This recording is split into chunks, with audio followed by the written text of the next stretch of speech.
अहिड़ी साहित्यकारा खे इनवाइट करण वारी आहियां जंहिंजे नाले सां असां सभु बखूबी वाक़िफ़ आहियूं। जी दोस्तो, हिकु अहिड़ी साहित्यकारा जेका सुहिणी बि आहे ऐं जिन खे ॾिसी करे असां इंस्पायर थींदा आहियूं। उन्हनि जूं 26 किताबूं शाया थी चुकियूं आहिनि।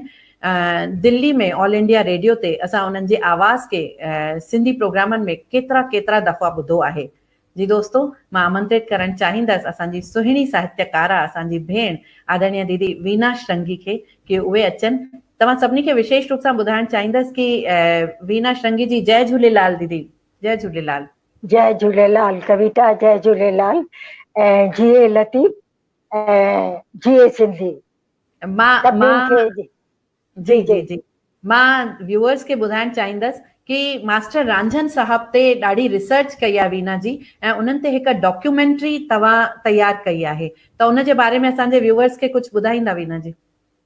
जी, वेझड़ में जेको आहे 100 साल जश्न जे सिलसिले में कबीर रांझन ते असां नओं न्यापो जेको यूट्यूब ते चैनल आहे उन ते हिकु मूं डॉक्यूमेंट्री ठाही आहे।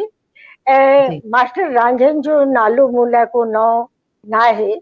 ऑल इंडिया रेडियो जे परॾेही नशियात में जॾहिं सिंधी प्रोग्राम जी अनाउंसमेंट कंदी हुअसि त सिंध जे ॻोठ मां फरमाइशी प्रोग्रामनि में उन्हनि जे गीतनि जी फरमाइश ईंदी हुई ऐं उन्हनि जे राग खां मां वाक़ुफ़ आहियां। चवंदा आहिनि ॾात नाहे ज़ात ते, ॾात नाहे ज़ात ते जो वहे सो लहे। त उन्हनि महिनत कई, सदा हयात आहिनि। उन्हनि जा 2 किताब बि 60 वारे ॾहाके में शाइरी जा छपिजी चुका आहिनि। ऐं मां चाहींदसि त अॼु जी जेका पीढ़ी आहे उन्हनि हर मौज़ू ते लिखियो आहे। शाइरी जे हर शाख ते, चाहे कवाली हुजनि, चाहे भॼन हुजनि, काफ़ी हुजे, त उहे जेके आहिनि अॼु बि गीत जेके आहिनि कबीर रांझन जा उहे रिलेवेंट आहिनि, छो जो उन्हनि में जज़्बनि जी सच्चाई हुई। ऐं जॾहिं जज़्बनि जी सच्चाई हूंदी आहे त उहा हर दौर जे आम सां लागू थींदी आहे। त मुंहिंजा कुझु तासिरात इहे आहिनि, उन्हनि जा 2 किताब जीअं मूं चयो, मां राम पंजवाणी दादा सां सिंधियत जे हलचल में बि उहे जुड़ियल रहिया। त इहो जेको पैगाम सिंधी ॿोली खे अॻिते वधाइण जो उन्हनि जेका महिनत कई, मां इहो चवंदसि उन्हनि जो खटियो अॼु जी असां दौर जा माण्हू खाई रहिया आहियूं। असांखे घुर्जे त उन विरसे जी असां वारसी कयूं। उन्हनि जी कैसेट बि निकितल आहे ऐं मां अर्ज़ु कंदसि त उन्हनि जा गीत चाहे भगवंती नावाणी हुजे, चाहे ॿिया फनकार दादा राम पंजवाणी, जॾहिं हिंद सिंध जे झूनी पीढ़ी, झूननि जेके सीनियर कलाकार आहे, ॻाईंदड़ फनकार, ऐं अॼु जे जेका नई टही आहे उहे बि ॻाइनि था, छो जो उहा जेका शाइरी आहे उन्हनि जी जटादार शाइरी आहे। ऐं जटादार शाइरी जेका हूंदी आहे हर दौर में हर इंसान सां लागू थींदी आहे। मूंखे ईअं लॻंदो ॼण हिन में मुंहिंजे जज़्बनि जो हिन गीत में इज़हार आहे। जीअं असां हाणे ॿुधी चुका आहियूं, अलाए जे छा में उन्हनि असांजे अॻु जे साथियुनि जेको आहे सो ज़िक्र कयो, त ख़ुशी जी ॻाल्हि आहे हिन सेमिनार जे रस्ते असां सभई जुड़िया आहियूं। असांखे फ़ख़ुरु आहे, असांखे नाज़ आहे। सदा हयात कबीर रांझन जा गुरु जेके हा साईं रोचल दास जिन हा, उन्हनि जी आशीर्वाद उन्हनि जे मथां रहे। त जंहिं आशीर्वाद सां हू अॻिते वधिया ऐं अॼु बि असांखे उन्हनि जा गीत जेके आहिनि दिलि जे क़रीब आहिनि। ऐं जिते बि असां आहियूं, जॾहिं बि उन्हनि जो संगीत ॿुधूं था त मन में ख़ुशी जो इज़हार थिए थो ऐं महसूस कयूं था त इहा मुंहिंजे जीवन जी झलक आहे।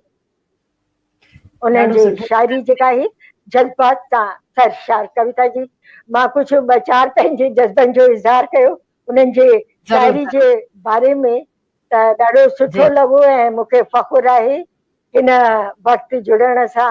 ऐं सॼी टीम खे बि वरी वाधायूं ऐं संगीता खे वाधायूं, भले छा परिवार खे वाधायूं। हिन केक कटण वारी सेरेमनी में गीतनि में मां बि हम शरीक आहियां ऐं असां दुनिया जे कुंड कुड़छ मां सभई सिंधियत प्रेमी जेके आहिनि असां सां शरीक आहिनि। जी, ॾाढियूं सुठियूं ॻाल्हियूं ॿुधायूं वीना दीदी तव्हां जीअं ॿुधायो कि तव्हां जॾहिं ऑल इंडिया रेडियो ते तव्हां जॾहिं अनाउंस कंदा हुआ, अनाउंसर हूंदा हुआ, तॾहिं उन्हनि जा गीत जाम वॼंदा हुआ ऐं पसंदि ईंदा हुआ माण्हुनि खे। तव्हांजो उन्हनि सां, तव्हां पंहिंजो पाण खे उन्हनि सां कीअं था कनेक्ट करे सघो? मां कनेक्ट उन्हनि सां शाइरी जे ज़रिए जेको आहे, छाहे त जी जेका अॼु जी शाइरी लिखी वञे थी जी उहा जी असांखे यादि नथी पवे। जी ओॾी महिल दिलि खे वणे थी, पर पोइ जॾहिं रिदम वारी शाइरी आहे त उहा ॻाइण में अचे थी। ऐं जॾहिं तनाई में माण्हू पाण खे महसूसु करे थो त कुझु जी जेको आहे संगीत जो साथ हुजे, उन सां रूह खे राहत मिलंदी आहे। शाह लतीफ़ जा शदाइया, अॼु बि शाह जा बैत जेके आहिनि जी ॾाढे प्यार सां, कुर्ब सां शाह जो रसालो ऐं सॼो धार्मिक ग्रंथ ॿई हिकु साथ रखिया वञनि था। वाह! त सूफ़ी संतनि जी धरती सिंध रही आहे ऐं ही सिंध धरती सुवारी सिंध जी पैदाइश आहे। कवि रांझन जिन मुंहिंजा 100 सलाम ऐं मां पंहिंजो जेको आहे ख़िराज पेश करे रही आहियां ऐं फ़ख़ुर बि महसूसु करे रही आहियां। जी जी जी जी, ॾाढो सुठो तव्हां ॿुधायो वीना दीदी। तव्हां से बि मुंहिंजी गुज़ारिश, पहिरीं त महिरबानी, थैंक यू वेरी मच। तव्हां असां सां बैक स्टेज रहंदा ऐं पूरे कार्यक्रम जो आनंद माणींदा। थैंक यू वेरी जी मच, जी, महिरबानी। सदाईं गॾु। जी, सदाईं गॾु।